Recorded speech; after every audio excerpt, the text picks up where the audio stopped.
Hello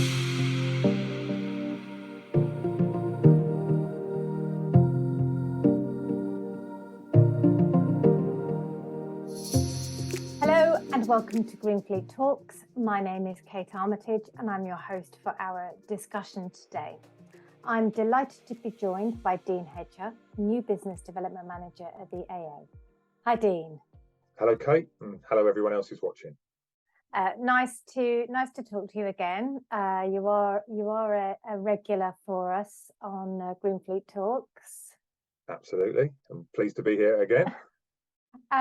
Dean, today we're discussing a number of elements surrounding the transition to electric vehicles. As most of us know, the AA is heavily involved in supporting not only EV drivers, but also the charge point operators. Over the last 12 months, what trends have you been seeing?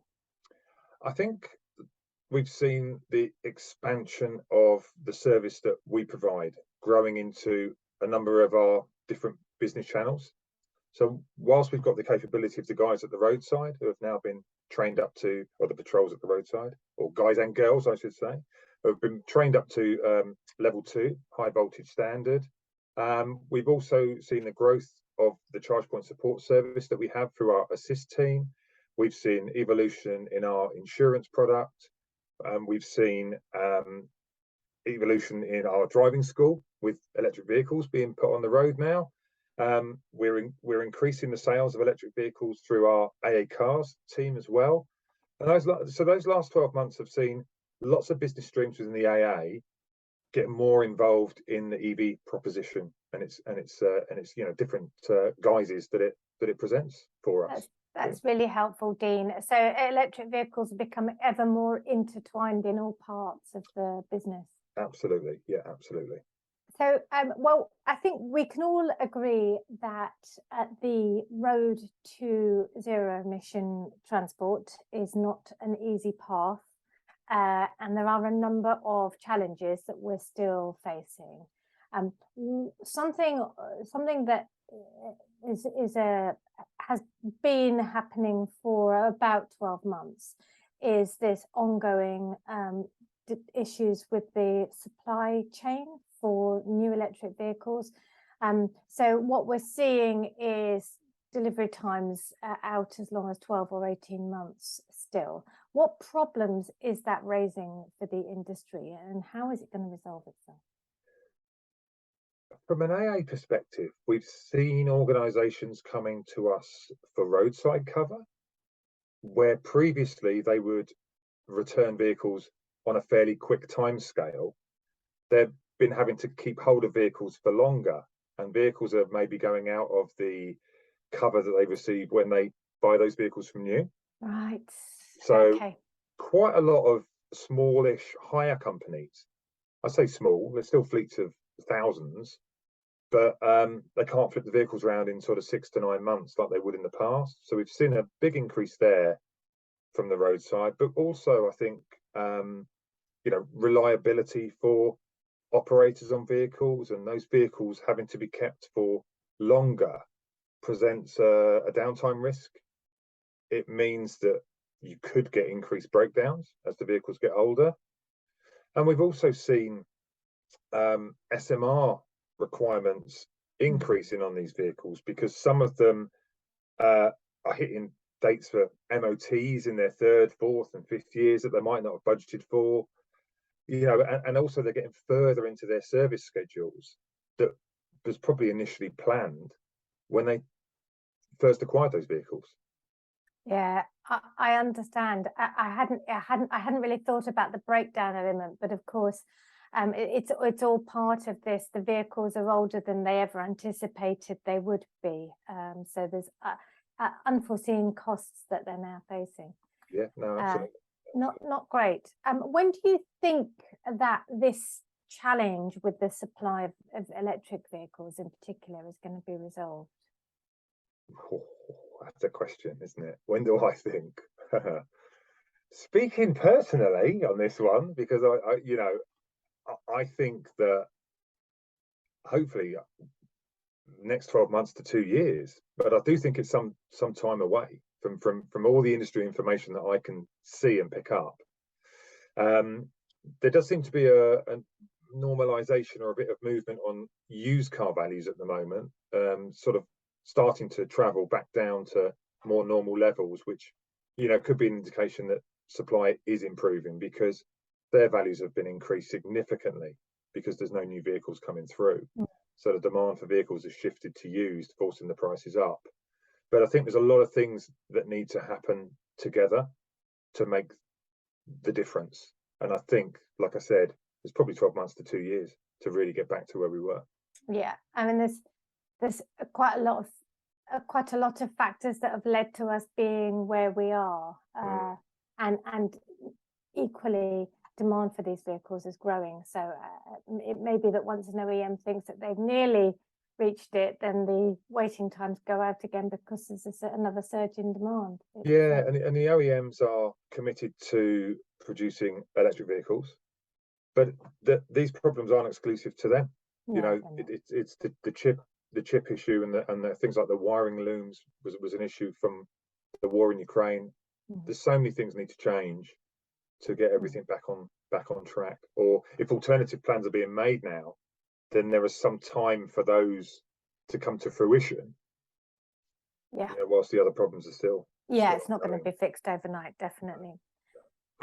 So we used to, for those of us who have been in e-mobility for a long time, range anxiety used to be the buzzword. That's what everyone would talk about. But it appears now the vehicles that are coming to market have bigger batteries and a much higher range. And so it's much less about range anxiety and much more about charging anxiety, particularly in the public charging network. You've recently completed the Great British EV Rally, which was from John O'Groats to Land's End over 5 days, and that was 100% dependent on the public charging network. What was your experience, and were there any problems that you see? Our experience in the main was good. We had a great vehicle with the Ford E-Mustang, which I would say was very accurate in terms of the mileage it gave us, accurate in terms of the performance as we were driving it. So we knew what we had to get to our next charging post. There were challenges in charging on some of the older equipment up in Scotland.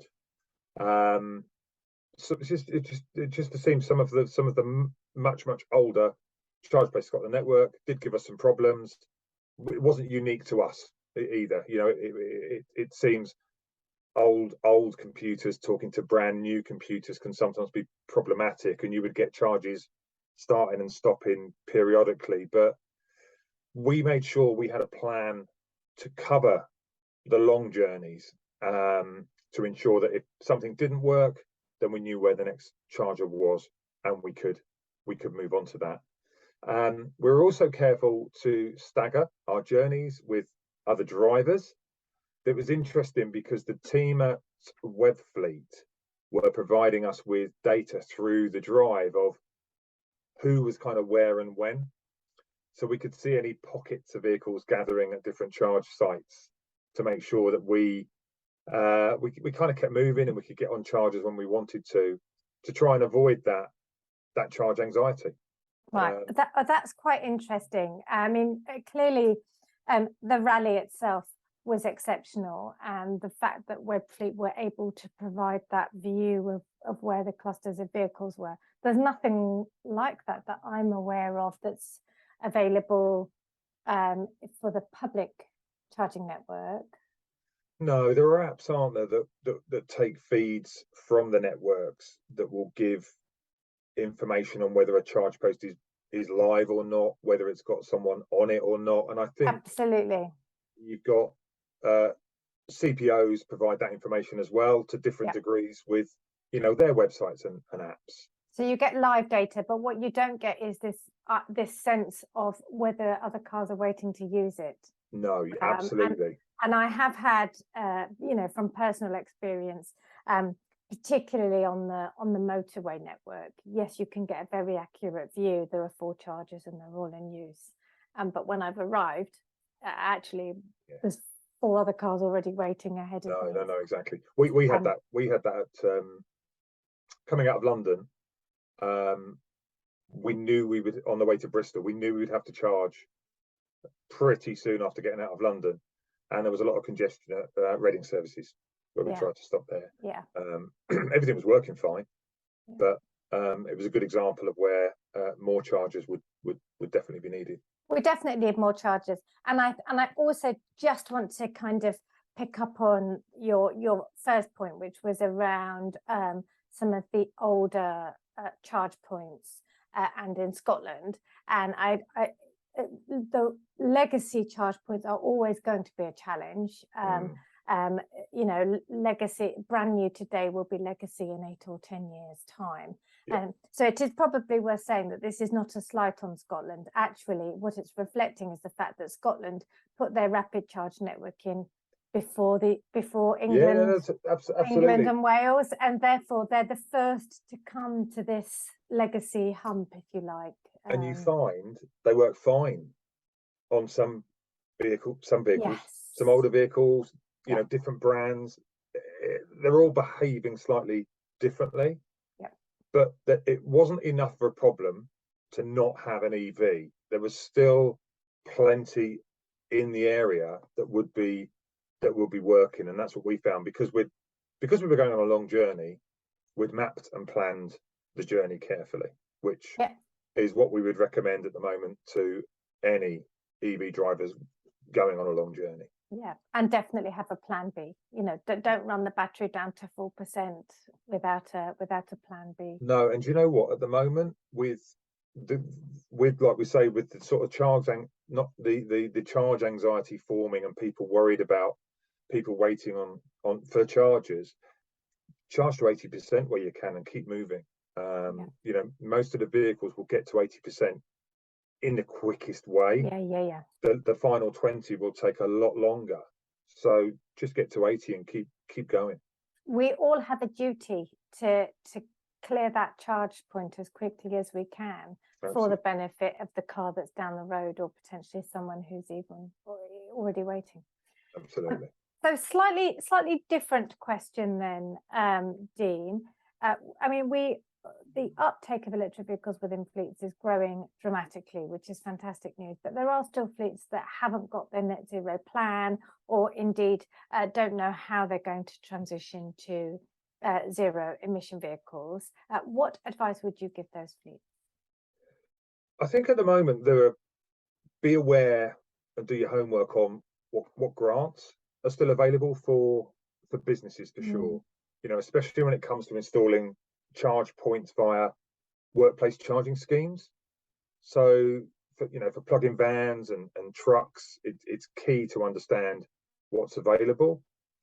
Another factor is the impact on cost is that many cities are now putting in place low emission and clean air zones.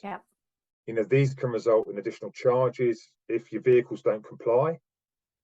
So look at how these impact your business. Are you often in and out of these zones, and do you need to build a case to get some electric vehicles, you know, and decide when you need to introduce those into your fleet, depending on if you're already in and out of these zones, or if these zones are coming into your area.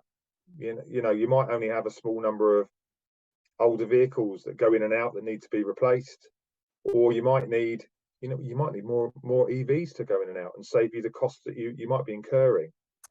So and I'm going to add into that, Dean, that a lot of the clean air zones that have come in that I've looked at are actually fairly light in their criteria. So you know, as if it's a car, if it's at Euro 5 or Euro 6, it's okay to go into that zone.